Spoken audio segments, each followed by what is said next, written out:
Hello everyone. We were discussing qualitative characteristics of accounting information. Last point, comparability. Comparability.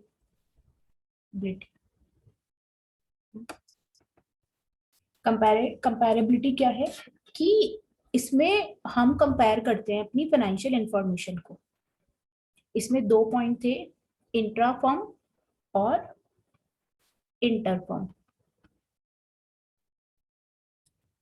Intra firm का मतलब क्या था? Intra firm में क्या होता है कि हम कैसे कंपैरिजन करेंगे?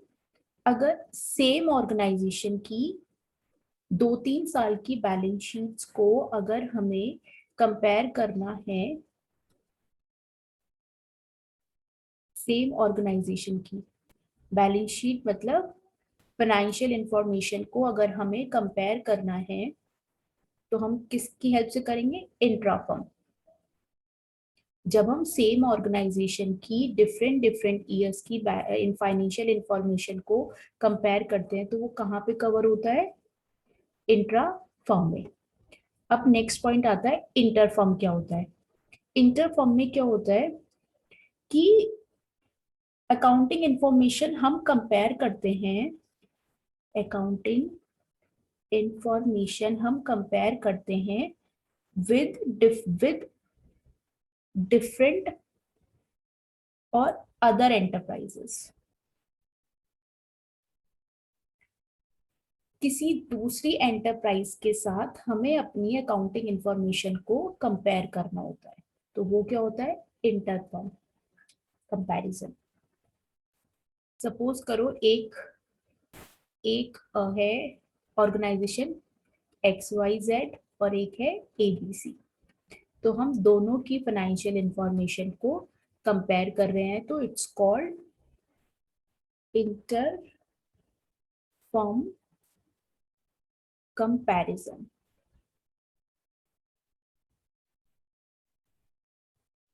इंटर फर्म कंपैरिजन अगर हम सेम XYZ का ही XYZ का दो अलग अलग साल का कंपेयर कर रहे हैं तो ये क्या होता है? ये होता है इंट्रा फर्म कंपैरिजन। ठीक है, बस ये qualitative characteristics of accounting information में 4 पॉइंट थे, रिलायबिलिटी, रेलिवेंस, अंडरस्टैंडेबिलिटी और comparability. Comparability means that the user should be able to compare the accounting information of an enterprises of the period either with that of other periods known as intra-firm comparison or with the accounting information of other enterprises known as inter-firm comparison। कोई भी user अगर same organisation का अलग अलग year में अलग अलग time period की फाइनेंशियल इंफॉर्मेशन को कंपेयर कर रहा है तो ये इंट्रा कहलाता है। अगर यूजर सेम ईयर की financial information with different different organisation के साथ कंपेयर कर रहा है तो वो इंटरफर्म कंपैरिजन होता है।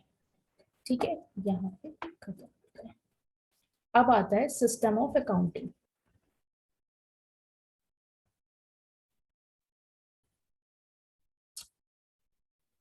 अब लास्ट टॉपिक है systems of accounting. Systems of accounting दो टाइप की होती हैं,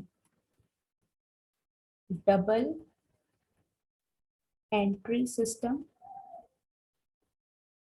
और single entry system.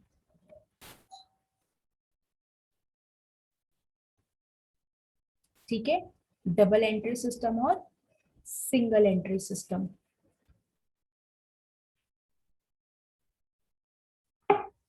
Double entry system क्या होता है? डबल एंट्री सिस्टम मींस जहां पे अकाउंटिंग जब हम करते हैं तो वो बोथ साइड आती है, डेबिट साइड भी और क्रेडिट साइड भी। Double entry system of accounting is a system of accounting under which both debit and credit aspects of accounting are recorded. यहाँ पे डेबिट भी और क्रेडिट ये दोनों एस्पेक्ट्स अकाउंटिंग के हम रिकॉर्ड करते हैं. ठीक है. किसी भी एक ट्रांजैक्शन का इफेक्ट दो जगह जाएगा, डेबिट साइड भी और क्रेडिट साइड भी. तो इसीलिए हम इसे क्या कहते हैं, डबल एंट्री सिस्टम. एग्जाम्पल के लिए हमने कैश में कुछ परचेज किया, परचेज करा कुछ सामान, सामान को हम बोलेंगे गुड्स. अकाउंटिंग में सामान को हम बोलेंगे गुड्स. हमने गुड्स परचेज करे, कैश परचेज किया. अब इसका दो जगह इफेक्ट कैसे जाएगा, मेरे गुड्स इंक्रीज हो जाएंगे और मेरा कैश डिक्रीज हो जाएगा. तो इस कैश परचेज को हम दो जगह दिखाएंगे, गुड्स को हम बढ़ा देंगे और कैश को हम घटा देंगे, क्योंकि हम कैश में परचेज करके लाए हैं. तो ये क्या हो गया, डबल एंट्री सिस्टम.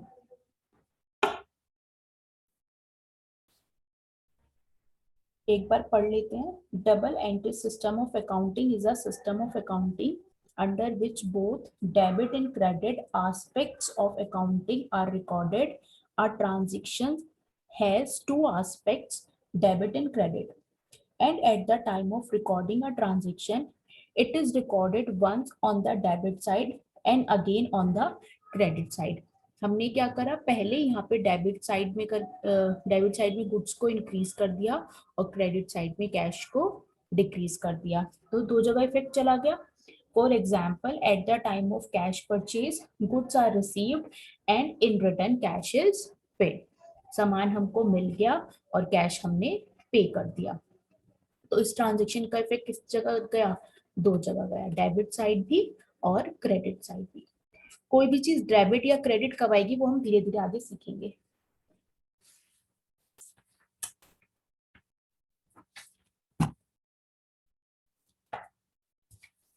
नेक्स्ट आता है features of the double entry system. Features of the double entry system.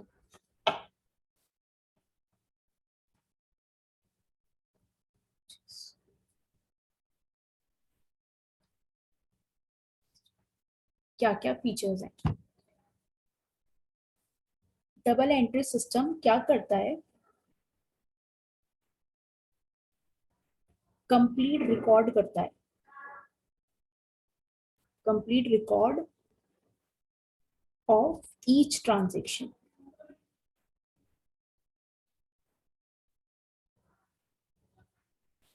ये हर एक ट्रांजेक्शन को, डबल एंट्री सिस्टम हर एक ट्रांजेक्शन को कंप्लीट रिकॉर्ड करता है, कंप्लीट रिकॉर्ड करता है. जब भी किसी भी ट्रांजेक्शन को का इफेक्ट दो जगह पड़ता है, डेबिट साइड भी और क्रेडिट साइड भी, तब वो ट्रांजेक्शन क्या हो जाती है, कंप्लीट रिकॉर्ड हो जाती है.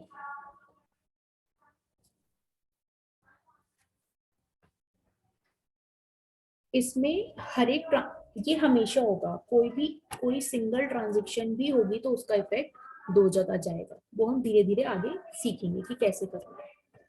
तो features of double accounting entry system में क्या है, पहला फीचर है it maintains a complete record of each transaction. Second, it recognise two fold aspects of every transaction, that is the aspect of receiving value in और the aspect of giving.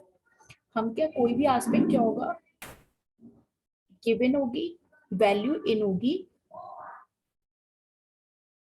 और value out होगी. हमेशा ऐसे ही होगा. अगर हम कुछ purchase करके लाए तो गुड्स इन होंगे और कैश या बैंक आउट होगा. अगर हमने कुछ सेल किया तो गुड्स आउट होंगे और कैश या बैंक हमारा इन होगा. ठीक है. हमेशा क्या होगा, कुछ चीज इन कब, जब गुड्स इन होंगे तो कैश आउट होगा, और जब गुड्स आउट होगा तो कैश इन होगा। ठीक है। थर्ड आता है, in this system one aspect is debited and the other aspect is credited following the rules of the debit credit. अभी हम क्या करेंगे, हम रूल्स पढ़ेंगे अगले चैप्टर में, एक दो चैप्टर के बाद रूल्स आएंगे। रूल्स पढ़ेंगे हम डेबिट एंड क्रेडिट की, क्या चीज डेबिट होती है और क्या चीज क्रेडिट होती है। तो जब हमें रूल्स पता चल जाएंगे, उसकी हेल्प से हम ट्रांजेक्शन को डेबिट और क्रेडिट में डाल पाएंगे, दोनों side, with the help of the rules. Last point आता है, since one aspect of a transaction is debited and the another is credited, the total of the all debit is always equal to the total of the all credit. It helps in establishing arithmetical accuracy by preparing the trial balance. जब हम trial balance बनाते हैं, हमारा trial balance का format कुछ ऐसा होता है, या पर्टिकुलर्स, यहाँ सारी डेबिट वाली आएंगी, यहाँ सारी क्रेडिट वाली आएंगी। हमेशा जो हमारा डेबिट है और जो क्रेडिट की वैल्यू है, डेबिट और क्रेडिट की जो वैल्यू है इन टर्म्स ऑफ मनी, वो ऑलवेज मैच करनी चाहिए। हमेशा मैच करती है तो अर्थमेटिकल एक्यूरेसी है। अगर मैच नहीं करी तो मतलब कहाँ, ये कहीं कुछ गलत हो गया है, कुछ एरर है हमारी रिकॉर्डिंग में, हमने कहीं कुछ गलत वैल्यू या गलत पोस्टिंग कर दी है। हमने डेबिट वाली सारी फिगर्स यहाँ लिख ली, और जिसका बैलेंस क्रेडिट आया वो क्रेडिट वाली यहाँ पे लिख ली। तो लास्ट में ये डेबिट वाला और ये क्रेडिट वाला दोनों क्या करेंगे, मैच करेंगे।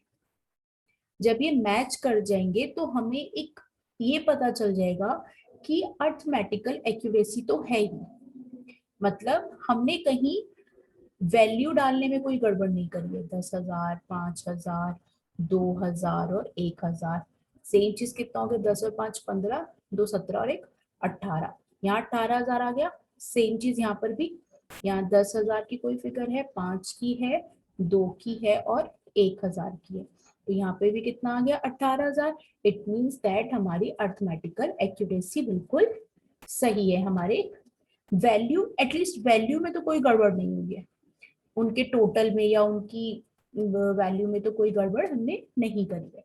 तो जब हमारा ट्रायल बैलेंस मैच कर जाता है तो हमें डेबिट क्रेडिट का तो अर्थमेटिकल एक्यूरेसी की हमें श्योरिटी हो जाती है। ये features of the double accounting double entry system. अब स्टेजेस क्या है डबल एंट्री सिस्टम की, स्टेजेस भी सेम है जो हमने पहले पढ़ी थी। सबसे पहले क्या होगी, जर्नल एंट्री पास होगी, इसके बाद हम इसे लेजर में पोस्ट कर देंगे।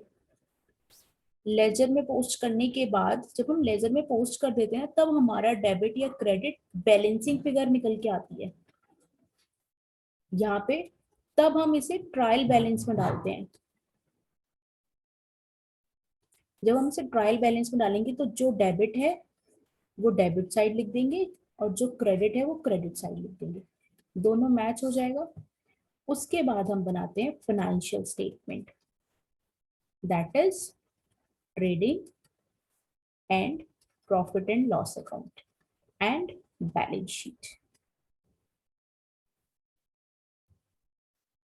हम यहाँ पे बैलेंस शीट बनाते हैं। ये क्या है, स्टेजेस डबल एंट्री सिस्टम की, recording the transaction in the journal, classify transactions in the journal by posting them into to the appropriate ledger account, and then preparing the trial balance, closing the books and prepare the final accounts। final accounts मतलब financial statement, जो भी हमारी balance sheet और trial balance है। ये इसके stages थे, ये हमने पहले भी पढ़ा था। इसी सीरीज में होता है, किसी भी ट्रांजेक्शन की पहले हम जनरल एंट्री पास करते हैं, फिर उसे लेजर में पोस्ट करते हैं, फिर जो बैलेंसिंग फिगर आती है उसे हम ट्रायल बैलेंस में ट्रांसफर करते हैं, और ट्रायल बैलेंस से फिर हम फाइनेंशियल स्टेटमेंट बनाते हैं। फिर आती है हमारी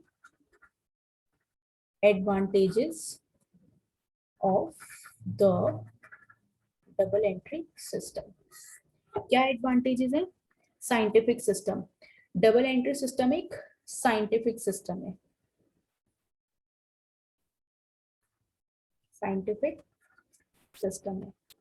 हर एक चीज रूल्स के हिसाब से होगी, हर एक चीज रूल्स के हिसाब से होगी।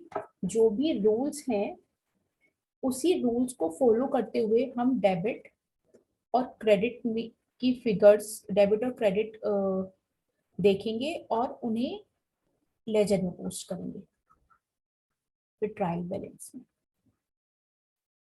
तो ये सब जो पोस्टिंग होगी, जो ट्रांसफर होगा, वो किसके हिसाब से होगा? रूल्स के हिसाब से। तो ये एक साइंटिफिक सिस्टम है। फिर आता है कंप्लीट रिकॉर्ड ऑफ ट्रांजेक्शन। ये हमारा कंप्लीट रिकॉर्ड है।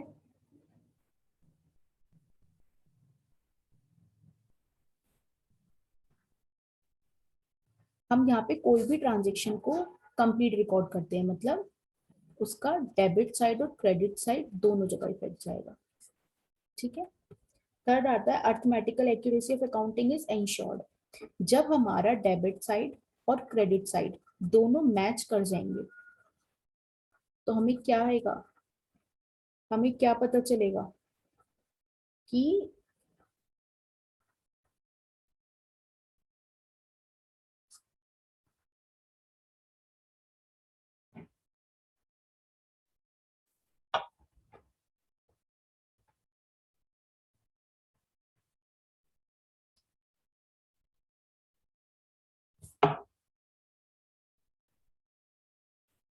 हमें क्या पता चलेगा कि अर्थमेटिकल एक्यूरेसी है अकाउंटिंग। जब ये मैच कर जाएंगी तो हमें इस चीज की तो इंश्योर कर सकते हैं कि वहां पे एक्यूरेसी है, कोई अर्थमेटिकल एरर नहीं है। फिर आता है हमारा next determination of profit. Advantages में डिटरमाइनिंग प्रॉफिट एंड लॉस, हम प्रॉफिट एंड लॉस को डिटरमाइन कर सकते हैं। Knowledge of the financial position, हमें फाइनेंशियल पोजीशन पता चल जाएंगी। हम हमारा full detail for the purpose of control, full details for purpose of control. हमें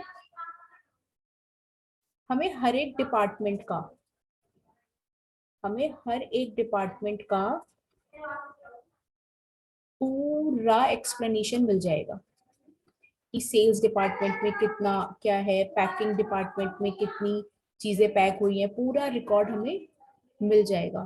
तो हमें पता चल जाएगा कि हमें अपना कंट्रोल, मैनेजमेंट को अपना कंट्रोल किस डिपार्टमेंट पे दिखाना है, क्योंकि हर एक डिपार्टमेंट की अलग अलग अकाउंटिंग इंफॉर्मेशन होगी और with the help of the accounting information हमें किस डिपार्टमेंट में कितना कंट्रोल करना है वो भी हमें पता चल जाएगा। कंपैरेटिव स्टडीज पॉसिबल, हमें कंपैरेटिव स्टडी भी कर पाएंगे। कंपैरेटिव स्टडी इज पॉसिबल जब हमारे पास सारी फाइनेंशियल इंफॉर्मेशन पूरा सिस्टमैटिक मैनर में रूल्स की हेल्प से बना हुआ होगा, तो हम उनको कंपैरिजन भी कर पाएंगे। ऐसा नहीं होगा कि 19-20 में तो हमने कोई कुछ और रूल्स लगाए और 18-19 में कुछ और रूल्स लगाए, ऐसा नहीं होगा। जो रूल्स हमने 18-19 में लगाए हैं वही हमने 19-20 में लगाए हैं। तो रूल्स भी सेम है, फॉर्मूलाज भी सेम है और मैनर भी सेम है।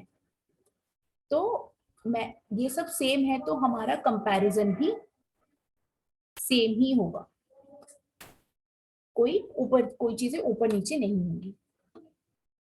Help management decision making, management को हेल्प करेगा डिसीजन मेकिंग में।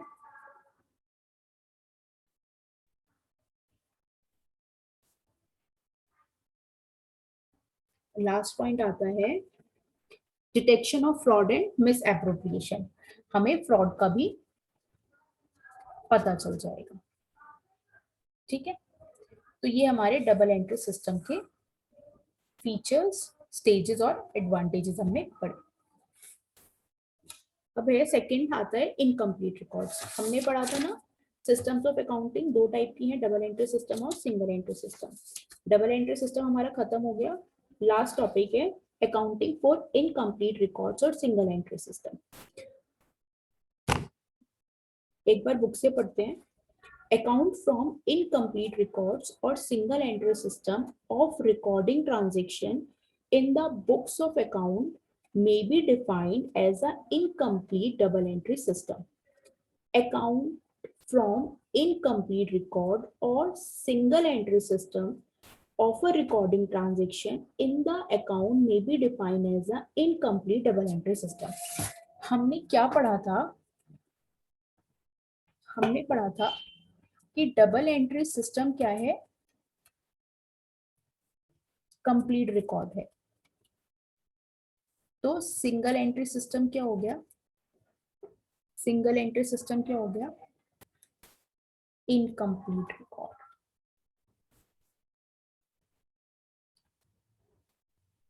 Incomplete record. Double entry system क्या है हमारा? Complete record. और सिंगल एंट्री सिस्टम क्या है हमारा? Incomplete record. In this system, all transactions are not recorded on double entry basis.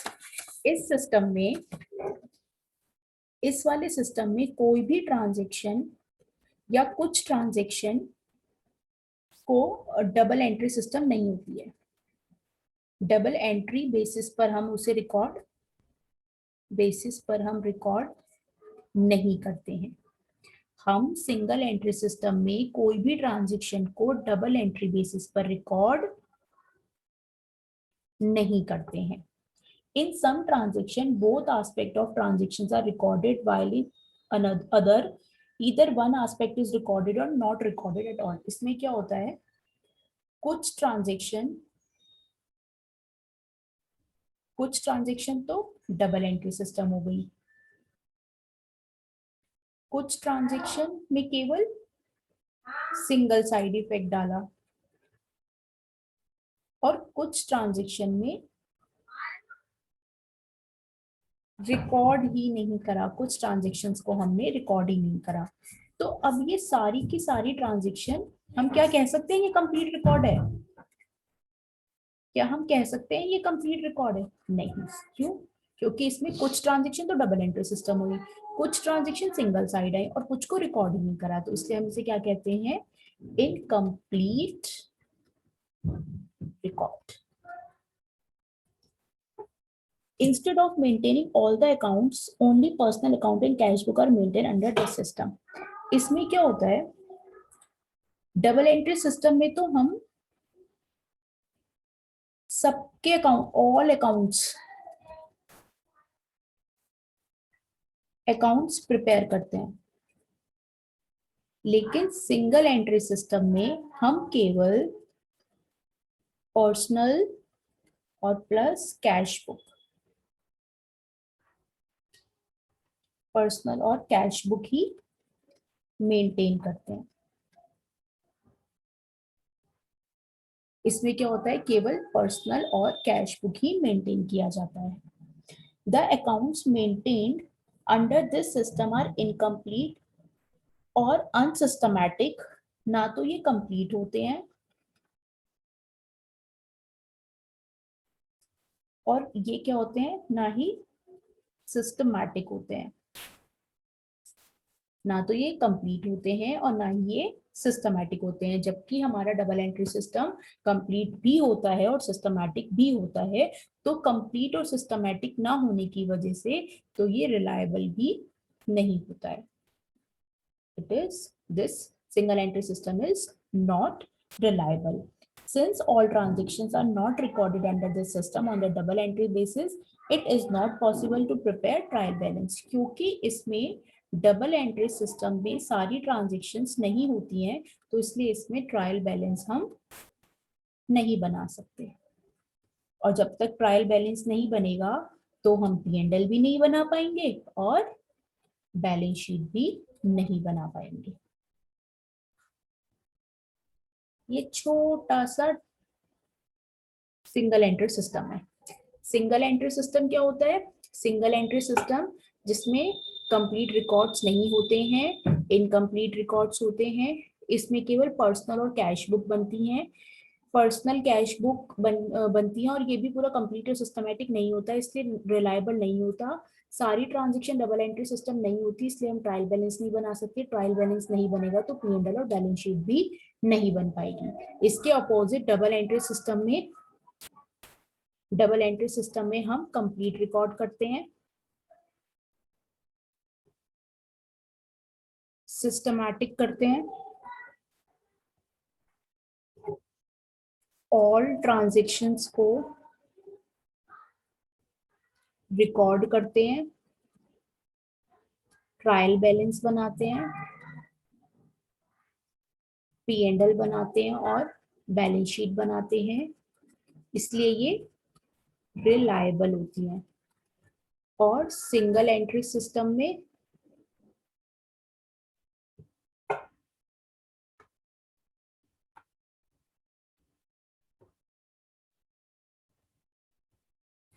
ना तो कंप्लीट रिकॉर्ड्स होते हैं, ना सिस्टमैटिक होते हैं, ना ही सारी ट्रांजैक्शंस रिकॉर्ड होती हैं,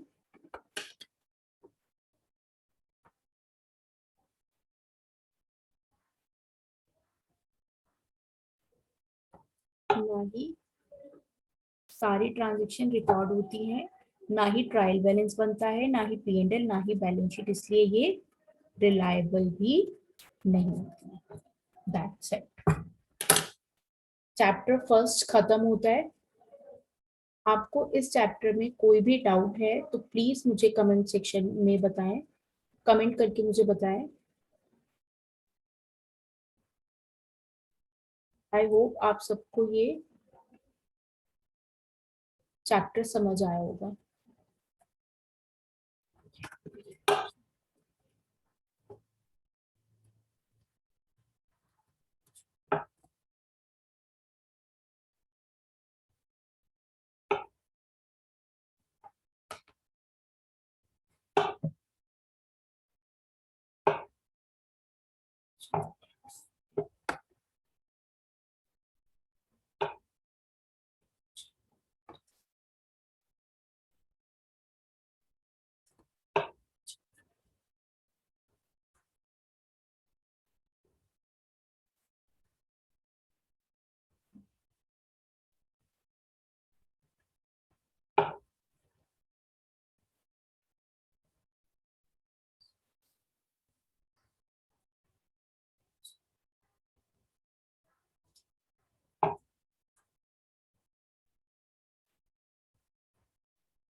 ओके गाइस, थैंक यू।